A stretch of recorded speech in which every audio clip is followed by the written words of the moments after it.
Hi, and welcome to the Boat Princess podcast. My name is Nicky Vaux, and I'm your host. I am a boat owner, a marinas owner, an international conference presenter, and a huge advocate for boating. I'm sharing the stories from every nook of the boating industry with the intention of encouraging more women to join me and for more women to get behind the helm too. I want to share the experience and opportunities of boating, of the boating industry, and I want you to join me as I bring the conversations and answer all the questions you've had. Boating is not just for the glamorous and rich and famous. It's full of beautiful and interesting people making the most of our natural environment and getting out there, enjoying the waterways. So, let's set off the lines, take over the helm, and escape to the world of boating.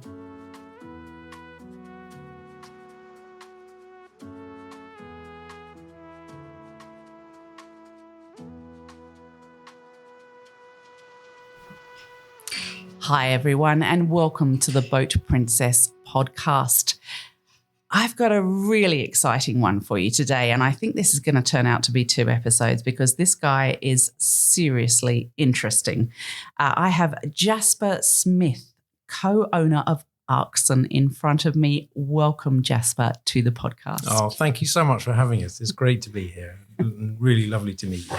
And congratulations on what you've built so far with this. Oh, thank you. No, I truly love doing this. It's so much fun because I get to interview really interesting people like you. Oh dear. Oh, I hope do I live up to that? Oh, no. I've done a little bit of research on you and you're going to be fascinating. So let's start with, you clearly have a very strong value of family. Mm-hmm. And your dad, I think, has been a big influence on you. In your world. Tell me a little bit about that for you. I think it's an ephemeral thing for me. You know, I lost my mother very early. And so my relationship with my father was extraordinarily tight. And he's 94 now. So he's sort of, his spirit of adventure even now, it surpasses mine. And I just think there's something magical in that sort of spiritual drive he has to, discover things, look at things. And so that's just rubbed off on me. And so I think with my children and my partner, family is sort of everything for us. It sort of feels, like you see these films with sort of big Italian families and they all get together. I always looked at those, there was this wonderful film called The Big Night years ago where they sort of cooked all this extraordinary food. And so, to me, family is just a complete celebration of what life's about. And if you add adventure on top of that, it's really sort of, spiritually and sort of emotionally rewarding. So it's, really at the core of who I am. Yeah. And you've done a fantastic video online, the Spirit of Adventure video featuring your dad in his 90s. Just incredible. Now, how did that come about and why did that come about for you? So he had a stroke and so he was extremely lucky, but he was driving a car, had a stroke, drove into a hospital and they said, we can't treat you here. It was crazy. So long story short, he sort of lost the ability to walk and talk and drive and do all those things. And as he was recovering, I always remembered how much he loved driving. So I said, well, let's go to Africa and we'll take one of our Land Rovers and sort of drive across the Tanqueray National Park and go and do this stuff. And so for him, it was a target. And we took the whole family out. We arrived, got dysentery, and then spent a week just driving through, like completely off grid with him. And he drove, and it was magical. And we extended the trip, stayed a little bit longer, and it's just wonderful to sort of take somebody who, has a sort of a defined lifestyle. Gets up in the morning, does this, that, and the other. Take them completely out of that sort of routine, plonk them in a Land Rover in the middle of nowhere, and say, here's the key, off you go. Particularly somebody that age, because they become like a child again. They're just like, let's go. So there was something very magical about doing it. and we made a small film. And those memories will be with you and your children forever of doing that with him, which is incredibly, I think that's the most important part of outdoor adventures, especially because we're so focused when we're on an outdoor adventure, aren't we? And that keeps us in the realm of that wonderfulness, and we remember it for a very, very long time, don't we? Yeah, I think there's something, there's a philosophy around play, the culture of play. And when we play, we're sort of our most free-ranging and our most competitive and our most sort of creative. And I look at adventure as this sense of play. It's sort of what's over there. How do we climb this? And the element of risk added to the sort of the ability to work with someone to achieve something just feels great to me. I think there's a lot to learn from adventure for all of us. Yeah. So that's the basis of Arxon, which we're going to talk about later, because I really want to get into Arxon because it's an incredible concept, an incredible company. But I want to go back a bit first and understand you a little bit more, because you've mentioned the word play there. A lot of your career has involved some really fun moments. I mean, there's words in your LinkedIn such as fantastic corporation. And it's like, wow, what a great company name. So give us a little synopsis of your previous career and the things that you've really enjoyed doing. Yeah, I was, typically unemployable, I think is probably the best characterizes me. And so I started off trying to be a sculptor, and I was a lousy sculptor, but I was a great welder. So I ended up fixing cars and things. I was very, very lucky in it. I met the guy that Rupert Murdoch had hired to set Sky up in the UK. Okay. Just because he had a load of classic cars. And he said, could you weld these cars for me? Which I did. And he was sort of impressed by my welding, I guess, and said, could you come and help me at Sky? And so I was the second or third person through the door at Sky. Fantastic. And what happens with those sorts of things is these organizations move so quickly. It's not based on CV. It's just based on skill set. Yeah. And trust. And trust, yeah. And so I ended up being, elevated way above my station at a young age.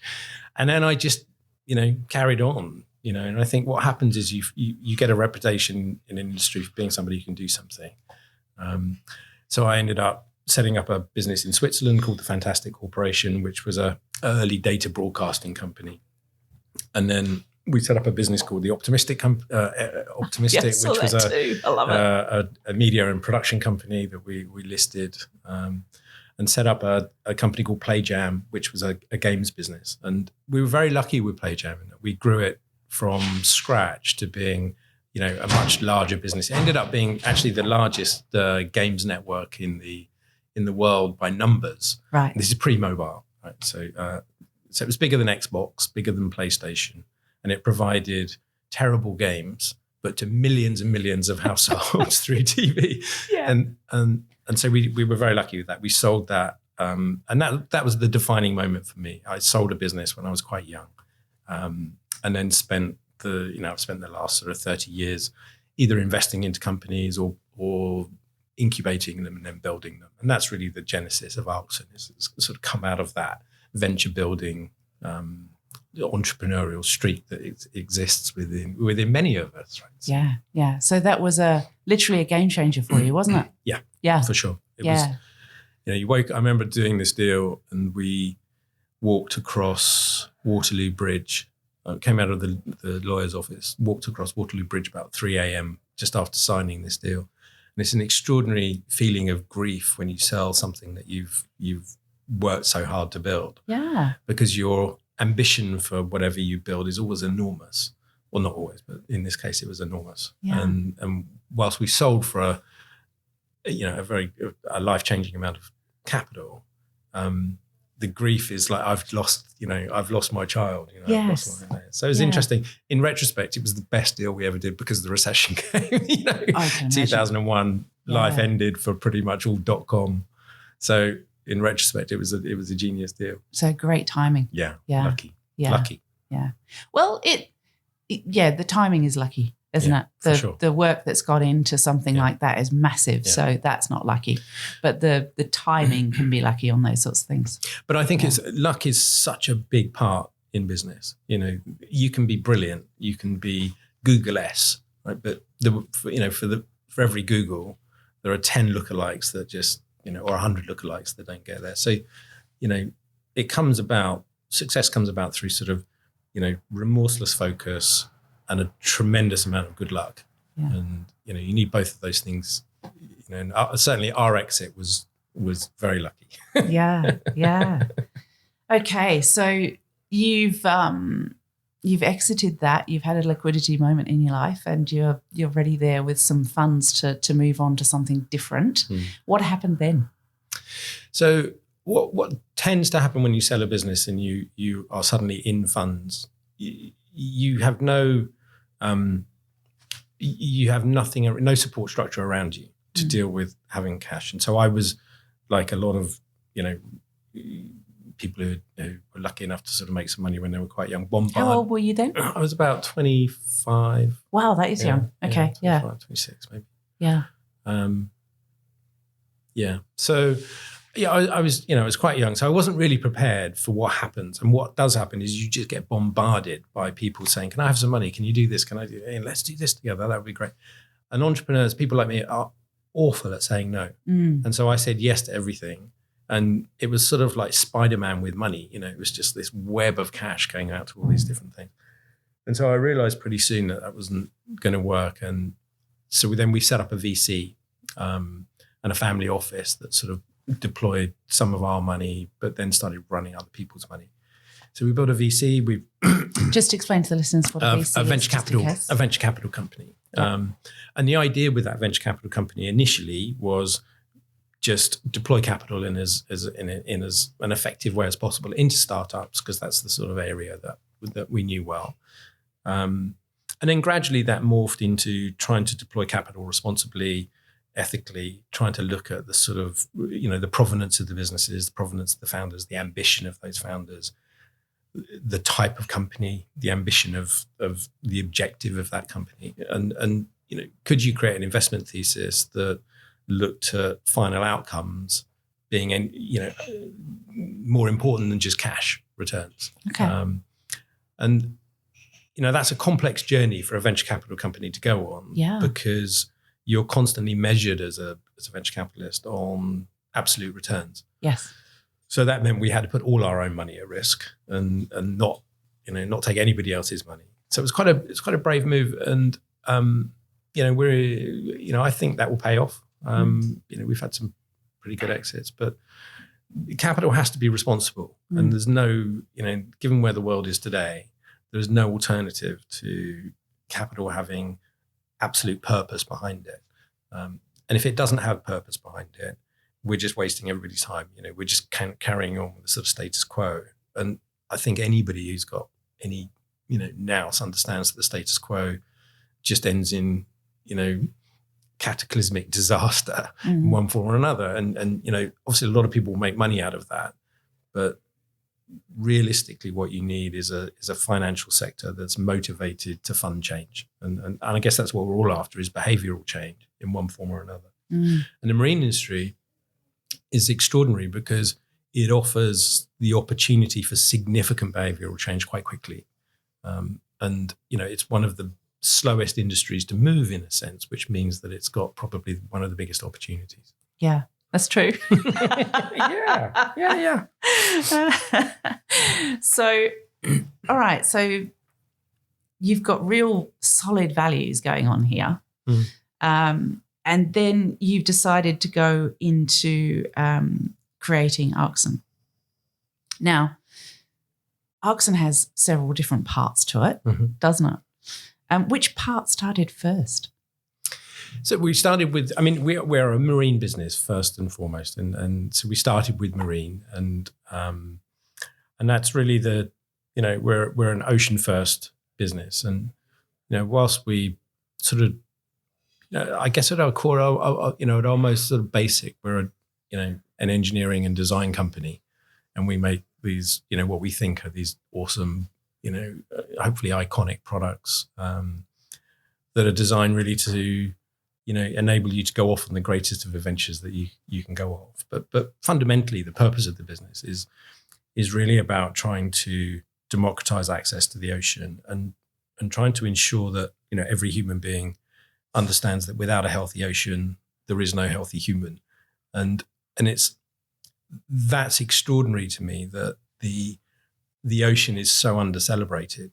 And if, you were, I think, talking about Ocean Talks yesterday, and, there are these initiatives that are awesome, but they communicate to very small groups of people. And so you end up being in a little sandbox and we're all saying the same thing to each other. But the reality is, the global ocean today receives, less than 0.3% of all philanthropic giving globally. SDG 14 is the least funded of all SDGs, not by a small amount, but by a country mile. And the funding deficit for successful transition into healthy oceans is staggeringly big. So the only way of solving that is to try and create campaigns, if you like, that celebrate and worship the ocean, and try and communicate the fundamental flaws of that funding. It's nice to see the horses. I know. Just to explain, guys, we're sitting at the Royal Thames Yacht Club, and it's right next to the King's Guard. So basically the King's Guard sort of just potters past every now and then. It's quite surreal. Which is quite lovely. It's quite beautiful. Yeah. It's when they all come past in their full uniform, it's just glorious. Yeah. So rather a good spot. So, I mean, there's some deep-seated thoughts here, and I know Jacques Cousteau is a massive inspiration for you. Have these values that you have about the ocean and so on, have they come from seeing his documentaries as a child, or where has that intrinsic, real value for you about the ocean come from? Yeah, I mean, absolutely. Seeing Jacques Cousteau on Calypso, and that was always like, I'd love to do that. That's a real ambition. And he was quite a complex character, right? Yeah. I mean, look, we're all complex characters, but he was quite a complex character. But I think his tenacity and his desire to make films that sort of educated people around the wonders in the ocean was phenomenal. He was one of a kind in that respect. But I grew up on a barge, Thames sailing barge, like a mile from here. Okay. And we lived just around the corner for 20 years or so. So I was sort of always around the river, always around these boats. Our boat sunk in the end, so we had to move off. But and then I was very lucky. When I was quite young, I was given the opportunity to be the first mate on a sailing boat that sailed around the world. So we started in the UK and then sailed up to the Faroes and then Iceland, and then across to Greenland, then back to the UK. And eventually that boat went all the way down to Sydney. And then I took it from Sydney up to Alaska. So it was just like really wonderful experiences. And so I had these I always had this, passion for water. And I think there's something quite extraordinary that you find when you're at sea, way offshore, and the light, the way the ocean, the sea state of the ocean, and just the calmness that you find even even when everything's going wrong, you find you find yourself, I think. And there's it's very hard to do that, I think, in most places at the moment. Life has sort of disassociated ourselves from the environment to many degrees through phones and social media and stuff like that. So there's something very honest about being at sea, I think. I think it's the ultimate freedom. Yeah. You look out into that ocean and there is literally nothing there, and it's such a good feeling, isn't it? Yeah, it's amazing. Yeah, I think you hit the nail on the head. It's just there's nothing like it. And you occasionally find you do find extraordinary experiences when you're hiking or climbing or doing those things. So it's not that the ocean is, the only wilderness that we've got left. It's certainly the biggest wilderness we've got left.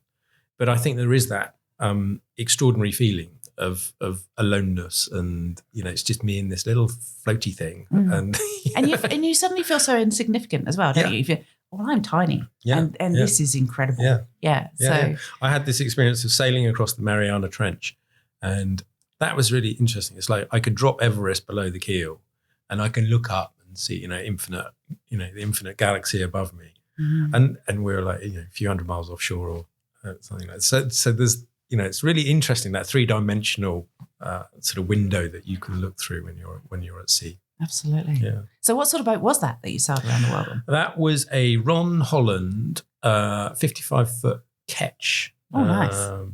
Which was aluminium, which is where my love for aluminium came from. Okay. And she was called our Devra of Roseland, and it should be a beautiful boat. She had one flaw, which was that she had a swing keel, she had a lifting keel, and it wasn't so much a flaw as a lack of maintenance on our part, I think, which it had a wonky bush. So the keel would just clunk, clunk, clunk, clunk. We went all the way around the Pacific, driving ourselves slightly nuts. But didn't have a couple of bits of cork. Yeah, that's what we should have done. Yeah. It would have been a 10-minute fix, I'm sure. Oh, that sounds amazing. So when did that trip finish? That trip finished, I think, in probably about 89, something like that. Yeah. So we sailed into Kamchatka. We were the first sort of Western yacht sailing to Kamchatka, and it was right at the time of Perestroika, and so communism was collapsing, and it was an extraordinary time. I mean, it was all of the Northern Fleet, all of the icebreakers and things were sat in Petropavlos Harbour, just sinking into the harbour. So with these huge rusting hulks, and the shops had nothing, so you would look at these big glass cabinets, display cabinets, and there would be a single plug or something. That was the entire, items, the entire range of product for sale was like one plug. Wow. So it's quite extraordinary, and we met some amazing people, and went skiing with the Extreme Ski Club of Kamchatka for a couple of weeks, and we stayed there, I think, about a couple of months or something. An amazing place. It's tragic what's happened, with Ukraine and Russia. It really, it's devastating how, Putin has gathered so much power and created such havoc there. But fundamentally, my memories of Russia are so. It was such a life-changing place to go. It was quite an amazing experience. Yeah. Have you followed me on LinkedIn as Nicky Vaux, the Boat Princess? I'll be posting details on what's going on in the boating industry, and you can also connect with me if you'd like to be a guest on the podcast and share your business story. So, it's amazing. So your fundamental love adventure has come from some serious experience. You've done some incredible things and seen some incredible places. So then ARCS, and obviously for you, is I guess it's a way of you wanting to share that life, right? Yeah. I mean, I spent the early part of my life doing sort of, writing ones and zeros and software code, and there's a beauty in that, because you can write something that you think is more or less perfect, and then you can just put it in a box, and it sort of, you never see it again. But there's something quite lovely about that journey. It was quite a cathartic thing. But my love of sculpture was where my heart's always been, and metalwork and banging things around. And so I always thought, inspired by the journeys I had done previously, that I would love to build a business that was sculptural in form, and created these extraordinary machines that enabled you to go off on wonderful adventures.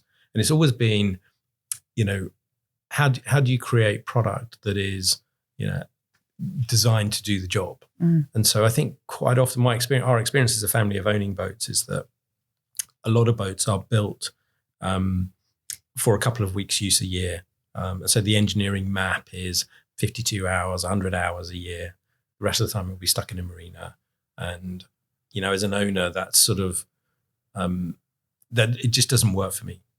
Essentially what I set out to do was try and create a boat that was designed for always on usage, built to fully commercial standards, that was a sort of a leisure, built around a leisure platform. And it, the ambition behind that, the statement of intent, if you like, was that those vessels could be used, almost always to be able to go off and do research and filmmaking and conservation work and things like that, as well as setting off on these extraordinary adventures. Okay. And so it was a sort of slightly different set of parameters. So rather than building to a budget, it was building to an ambition. And you know, that meant that in these boats, you know, there's extraordinary levels of redundancy and robustness that, you know, I think is pretty unusual in the industry. Yeah, notice you even have a backup steering system. I mean, fantastic. Yeah, it's got a lot. Yeah. It's got, I think, you know, there's between 1 and 4 times redundancy across every critical system. Yeah, so it's brilliant. sort of, it's an insane, it's like an engineer's wet dream. It is mad. Yeah. And some people love that. Yeah. And some people, you know, look at it and go, well, actually, I'm never going to use it. So why pay for it? Yeah. But what it does mean is you've got a vessel that's designed, as I've said a couple of times, you know, for always on usage. So, you know, you can run these vessels subject to maintenance. You can run these vessels pretty much like you would run a commercial ferry. Yeah. And that's got to be the ambition, I think, for every owner, is that, you know, boats are used, right? They're not sat in marinas. And it's astounding to me that we spend, you know, we'll buy a super yacht, we'll have 6 or 7 crew plus, and they spend 80% of the time cleaning it. And so that it looks good in a marina. And to me, it's like, I don't really care what the boat looks like in a marina. What I want is a great boat that I know that if I'm diving from it or free diving from it, or, you know, we're doing some research project or we're filming with it, you know, it is really, really capable. And I don't really care that it, you know, whether all the windows are sparkling or, and things like that. So I think there's a zeitgeist at the moment as cultures move. We've got the horses back. Yeah. Look, they're in full dress now. Look at that. Don't they look fabulous? Sorry, yeah. I'm so sorry you can't see this, guys, because it's quite spectacular. That is stunning, isn't it? Wonderful. Yeah. They're all, the King's Guard are going past us as we speak at the Rotherhams, and they look absolutely magnificent. Those horses are groomed to within an inch of their life. They look so shiny. Look at them. Oh, my goodness. So that... just to explain to everyone, we were talking about redundancy. So those of you that don't know what that's all about, it's actually on boats like these that are intended to go exploring for a long way and be in the middle of nowhere and not have anybody available to fix them or so on and so forth. They'll have several of everything on board so that if one of them goes wrong, then another one is available to kick in. So it might have 2 to 3 generators. It might have extra steering systems. It might have extra, you know, engines. So it's water makers, all those sorts of things. Yeah. So that's what we're talking about with redundancy, folks, for those that aren't aware of that term that we use very regularly in the boating industry. So you've started to look at building these incredible yachts, boats, whatever we want to call it, because it's actually a very different boat in many ways. So you must have had to bring a whole team together to do that. You've obviously got skills in certain areas, but creating a boat like that includes an incredible amount of skill. So how did you go about, that's a big task. How did you go about starting that? Yeah, I think it's like every idea starts with hope and ambition, doesn't it? And you know, the ambition came from a trip with my eldest son, and we were in Greenland, sat on an ice cap, watching this extraordinary amount of water flow off the ice cap, and we were like, that's pretty mental to see what's going on there. Yeah. And we were just saying, you know, wouldn't it be amazing to design a platform that felt really comfortable here, irrespective of whether it went to the Med and Saint-Tropez, but felt really comfortable here with all the sort of sea states and things like that. So that was the ambition. And then the hope was that you could sort of find the right people to help you build it. And that journey, that never stops with the business. You're always looking for people, and, you know, there's, you know, because your ambition continually grows and changes and things like that. But we were super lucky. You know, we met a few, you know, the sort of Lymington crowd initially, and just sort of, which were a nice bunch. Yeah, which were great. You know, and we started talking to them about, we've got this ambition to do this and that, you know, da. And Tom and Rob Humphreys, who run Humphreys Yacht Design, who are just extraordinary, not only embraced the idea, but just were all over it. And we met a lot of naval architects and, went through the route, but those guys were just extraordinary. And I love Rob. Well, I think they're both extraordinary, but I love Rob's approach because Rob studied as a product designer rather than a naval architect. And so naval architecture came later. So his aesthetic approach is sits very comfortably with me because, as a sculptor, I'm about form and structure. And so that works really well. And so we ended up with an extraordinary platform, and then we assembled a team around that. And the idea was to try and build a team that were, obviously exceptional engineers, great designers, and good creatives and project managers and things like that. And we took that team from lots of different industries. So from automotive, from marine, obviously. And then also brought a lot of the skills from the games industry. So one of the issues is how do you realize a vision? And it's the easiest way of realizing a vision is to show visuals. And so CGI played a big part in how we brought the thing to life and stuff. And, we've ended up with this, I don't quite know how we've lucked out so much, but this wonderful collection of people that includes, it's really a really diverse mix. So sort of, multicultural team, really diverse and, pretty much balanced between sort of, men and women, multi-skill set, people who have climbed Everest, sailed round oceans, all sorts. So it's sort of like a Pandora's box of adventure. You open the lid and you're like, that's really fun. Yeah, yeah. So it makes getting up in the morning really cool. And then the ambition stays the same, which is how do you build the ultimate products for adventure? And ultimately what Arxon is at its most mundane, it's a sort of an engineering and design business. But really it's a sort of, I hope a cultural movement around a different way of living and, a different way of consuming these types of products. So that's really enticing. Yeah. And then it's about access to capital because, one of the, whether it's conservation and philanthropy, or whether it's the marine industry, both of those have this like girth of funding. It's been almost impossible for sort of marine startups and things like that to raise money. So I think that's the other cycle the marine industry needs to go through is getting to a point where it's used to talking to capital so that, more of these ventures, more of these great ideas like Arxon, but others as well get funded. Yeah. Before we go further into that, Arxon, the name, how did that come about? Yeah. So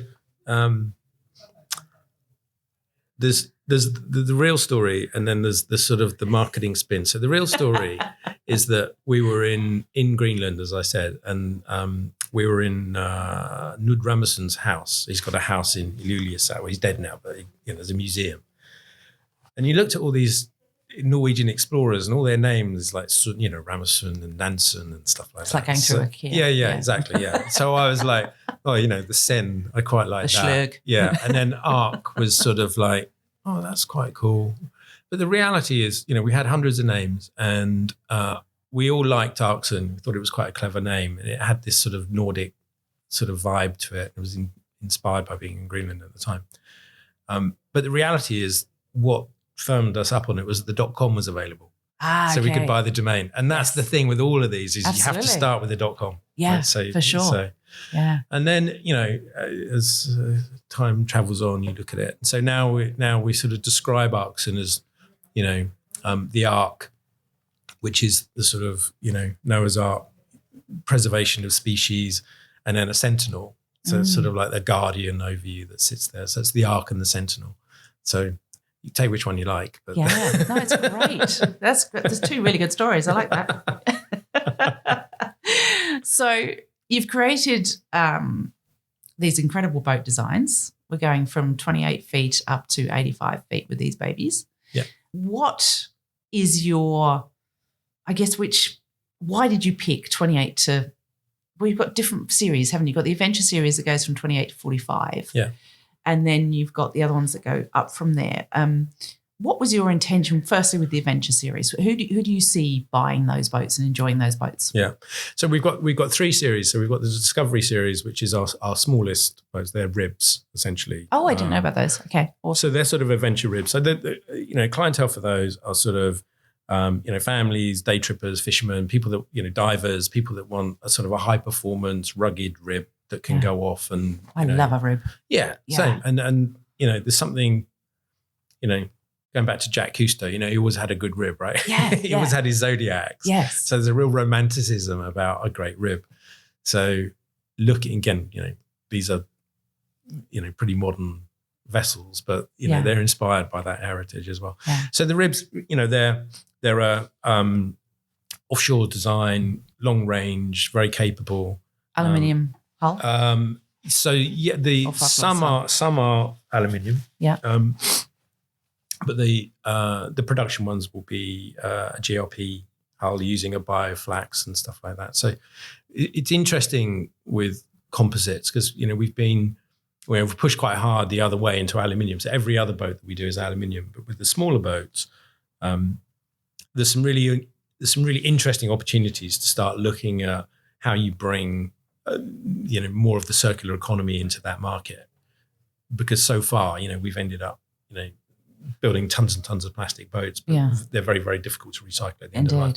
Yeah. So it's interesting for us to look at that as a problem to try and solve. And the Discovery series is part inspired by solving that problem and part inspired by, let's have a really good, I wouldn't want to say entry level, but let's have a really good on-ramp into the, into Arcson's world.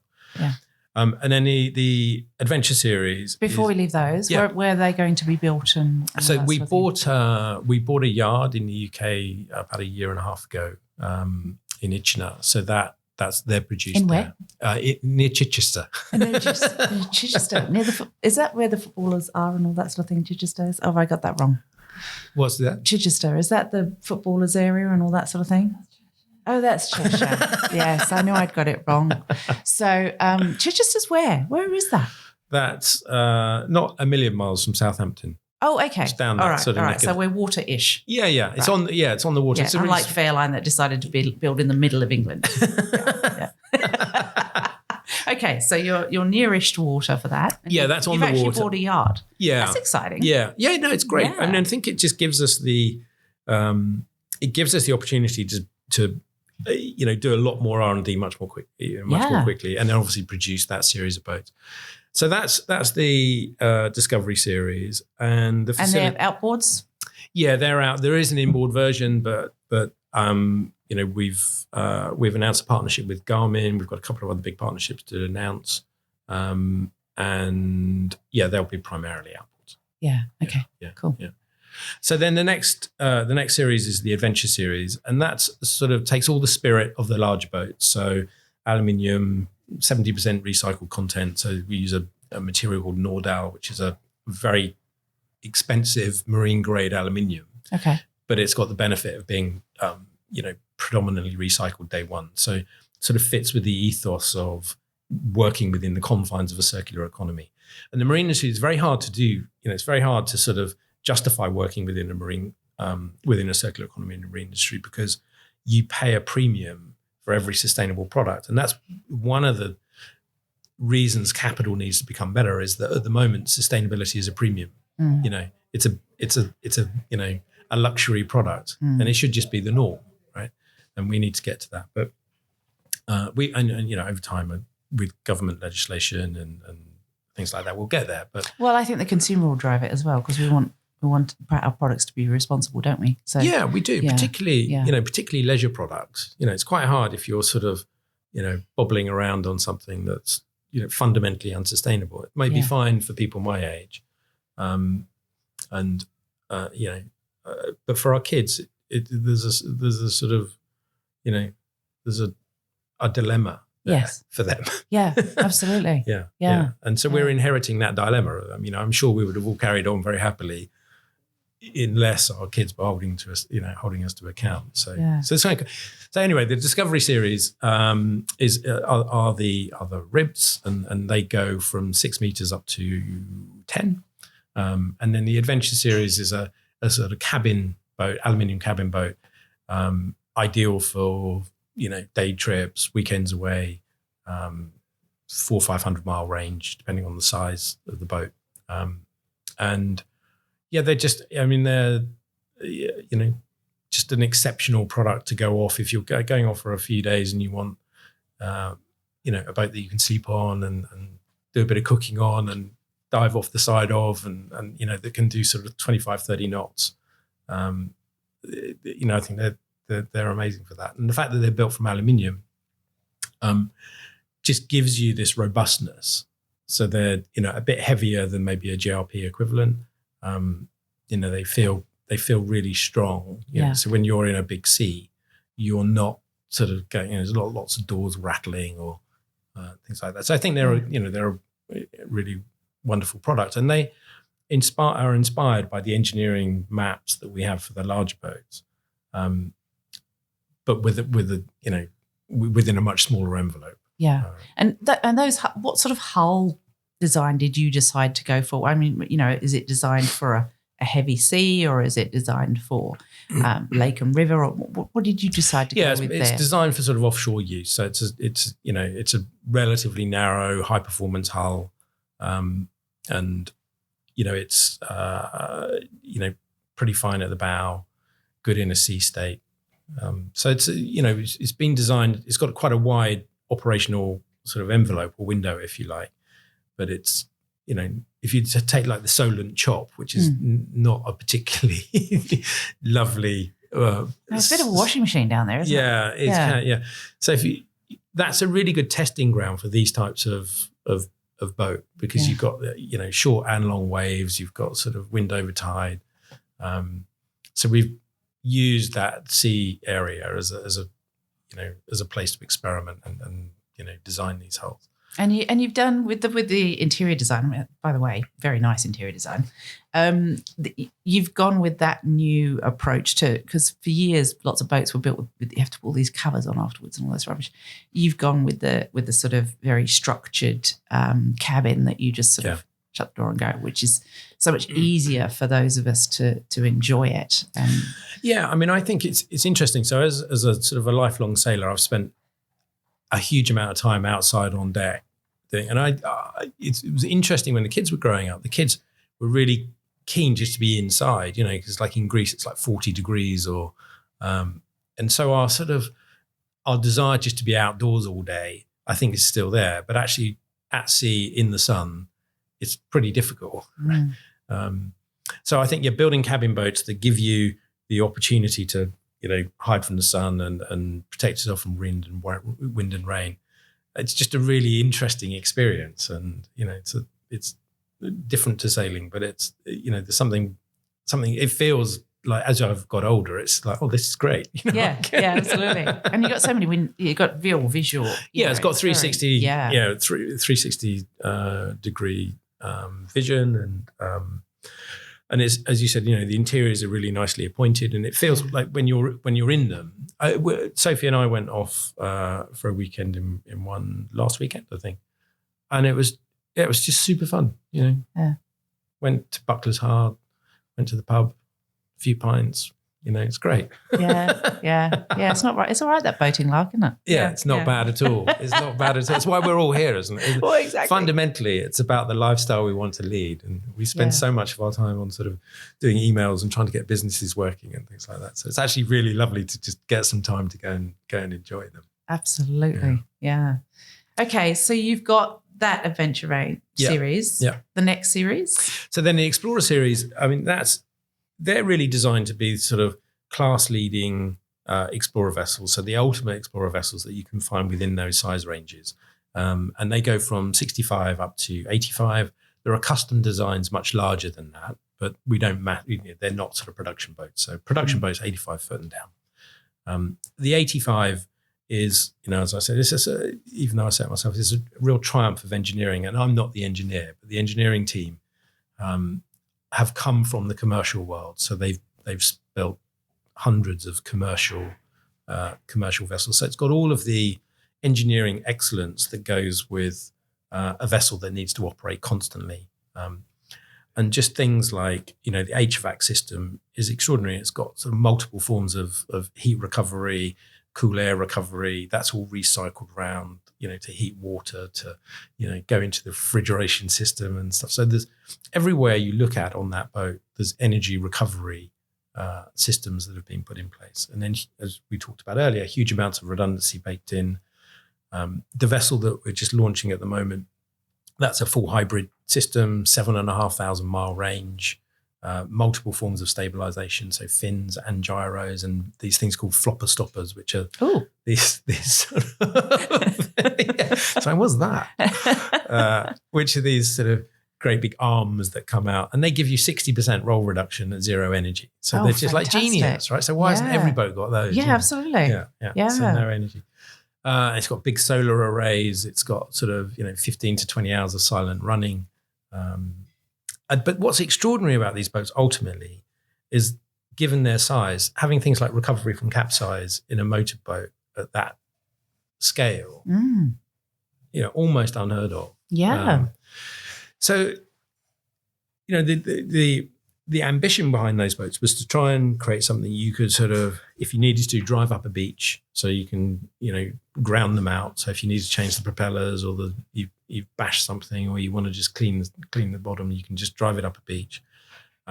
So the ambition was to be able to create this platform that could go anywhere in the world. Yeah. That would be really, really comfortable inside and feel sort of luxurious and nurturing, and go back to that Sentinel, the Ark and the Sentinel. It's like, I feel really strong in here, and I feel sort of calm and collected, and I feel I'm prepared for all the adventures that are going to come. So there's a really nice emotive thing around the sort of design briefs for them. And then the exteriors are really rugged. So we don't paint the boats; they're bare aluminium. Okay. They're lacquered. We don't see the point in putting several tons of filler and then several tons of paint on these things just so they look great in the marina. I'm much more interested in, are they ultimately the most capable boats that we can create? And I'm sure some will be painted in the future. But, again, it's just looking at the circular economy. As soon as you start putting filler and paint on these things, they're less recyclable than if they're just bare aluminium. And you've got to do it again at some point. And you have to keep doing it. You have to keep doing it. But it's not, the argument's not really about whether you should or you shouldn't. I think it's just for these types of boats, which are designed to be off-grid, used a lot, there's no need to paint them. And I think that's where how we look at this industry is like, what's the sort of functional need of the product, and how do you design from there? So redundancy is key because they're off-grid. 3 months autonomy at sea, so food storage and things like that, is key because, again, they're off-grid. Aluminium is really, probably the best material to use because, A, it's lightweight, but B, you can fix it pretty much anywhere. So that, you can weld stuff on using onboard welders and stuff like that. And then, trying to bring as much new technology into them as possible. So whether it's comms packages or whether it's the full hybrid system. So you're trying to push the envelope of, can you create super efficient hulls, really lightweight? Can you pack them with hybrid technology so that, if you want to go into the fjords of, say, Norway, you can do so and be compliant with MARPOL so that you can run silently. And I think that's what's so interesting about this industry is it's right at the beginning of a journey around these new forms of propulsion, new energy forms, and well, not new energy forms, but the adoption of things like hydrogen fuel cells and stuff like that. So there's a lot of really cool stuff. Yeah, it's really cool at the moment. I've just done some great interviews with engine manufacturers, Suzuki and Mercury and Yamaha, talking about all of their different things that they're doing. And they're all taking completely different approaches and because boating cannot be solved to decarbonize boating. It's not one solution. We've got to come up with a whole bunch of different ones for the different types of boats that we have and the different uses we have. So yeah, for sure. It's fascinating. I think it's, we've got some investments in a electric motor company that does sort of outboards called Rad Propulsion, which are the really awesome team. And I think it just depends on the operating window of the vessel, doesn't it? So it's very hard to have full electric if you want 6,000 mile range, or sort of impossible. Today. Yeah. Well, plus if it's sitting in Australia we make a lot of our electricity with coal, so that's kind of pointless, right? Yeah, for sure. Yeah. So you've got to look at where it lives as well, and how the energy is made there, and all those sorts of things. So it's actually a much bigger picture than you think it is, and so these HVO fuels and things like that, they're absolutely amazing and extraordinary. Yeah, getting into that as well. And so you have to feel hopeful, right? Yeah. And what's interesting is the industry is actually doing a lot. Yeah. Probably not talking about it enough, but they are actually going, okay, we need to get onto this. Otherwise, we're going to get the situation where we're going to be legislated into it, and it's not going to necessarily be the right solution because the people that are creating the legislation aren't knowledgeable enough to know what we actually need. Yeah. So it's a fascinating space at the moment. So.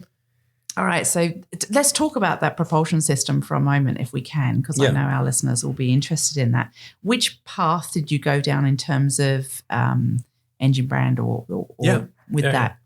So we spent probably a year, and this is going back a while now, so obviously these projects take quite a long time to come to life. So we looked at pretty much the whole market, all of the major sort of manufacturers, and we worked with a Dutch company called Praxis Automation, who are not a huge company, but they have focused a lot on the commercial sector.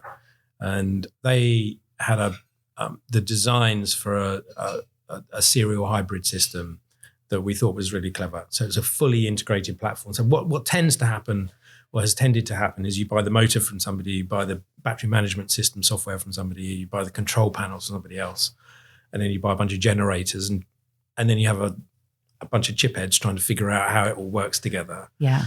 And then, there are delays and stuff. So we wanted to find an organization that would work holistically with us to create a common platform that we could brand as Arxon and use as Arxon. So I think it's a really, what we've got, I think, is a really brilliant platform. So in the next vessel that's coming out, it's got about 170 kilowatt hours of batteries. So it's not huge. But that's enough. If the hotel load is managed, that's enough to give you somewhere in the region of, 12 miles out, 12 miles back. So you can, go up and down a fjord or something like that just on electric motors. And I just think that experience of being able to pull out of a harbour without running engines is really, for the sailors amongst us, that feels, that's appropriate. That feels great. And then it runs 3 marine grade Hyundai generators, and the beauty of that approach is that the generators can be tuned to run optimal speeds, so they're high high RPM, optimal efficiency. You'll never get 100% efficiency, but they're designed to run at their optimal RPM. What's beautiful about that whole hybrid package is, from a sound perspective, each generator is fully sound insulated, and the motors are very silent. And then the engine room is completely soundproofed as well. So when you're on board, it's like being on a sailing boat. It doesn't feel like you're on a motor yacht.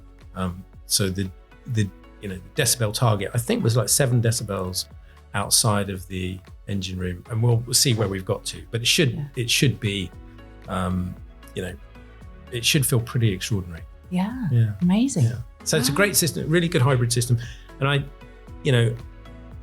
I think every boat will be built at some point to be hybrid or full hybrid. It'll be interesting to see what happens. Yeah. In the meantime, we've also got to look after the current fleet because there's so many of them. So, for sure. Yeah. So we're going to continue that interview in a second episode of the Boat Princess podcast. So that will be the one following this one. So we thought we'd spread it over 2 episodes for you. Thanks so much for listening, everyone. It's always great to have your ears on board. I really appreciate it. And I'll see you on the water soon. Did you know that you can follow me on Instagram, and I'll be doing boat reviews and also giving you some fantastic maintenance and lifestyle tips for your boating lifestyle. You can follow me on Instagram at The Boat Princess, or you can follow me on LinkedIn as Nicky Vaux, The Boat Princess. Vaux, by the way, is spelled V-A-U-X.